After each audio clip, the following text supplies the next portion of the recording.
Në aspektin e drejtësisë tranzitore, që është një tematikë që merret ndër të tjera me politikat e kujtesës, që merret me përballjen e të kaluarës në aspektin e drejtësisë, por gjithnjë duke pasur parasysh të tranzición të vështirë drejt konsolidimit të shtetit së drejtës,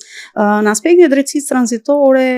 kur vjen puna tek përballja me të kaluarën, duhet kuptuar dhe dinjiteti njerëzor dhe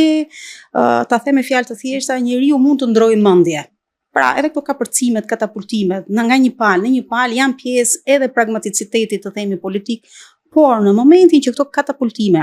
nga të qenit komunist kalon në aspektin e një njeriu të djathtë konservator, apo qoftë edhe qendrës djathtë si Partia Demokratike që pretendon të jetë,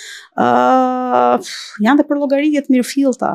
të cilat pastaj në këto lloj kalkulimesh personale nuk të lën, do jesh pengues, patjetër je hapjes dosjeve. Që është një ndër problematikat kryesore, mendoj, që ka vonuar me justifikimin jemi të gjithë, si thon, bashkëfajtor dhe bashkëvuajtus, që bëjnë që ti të mos kesh në Shqipëri një përballje dinjitoze, do thoja, me jo vetëm me krimet, se harrojmë nganjëherë fokusohemi vetëm te krimet, por në përgjithësi në të gjithë sistemin social, ekonomik, kulturor, edukativ, pra jo vetëm politik, të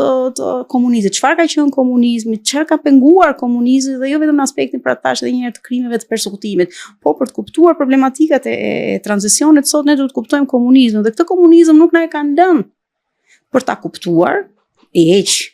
profesionistët që merren me atë tematikë në përditshmërinë dhe në aspektin social përditshëm të njerëzve. Kur i pyet sot njerëzit se çfarë ka qenë komunizmi, vetëm dhun, po dhuna është formale, direkte, por është edhe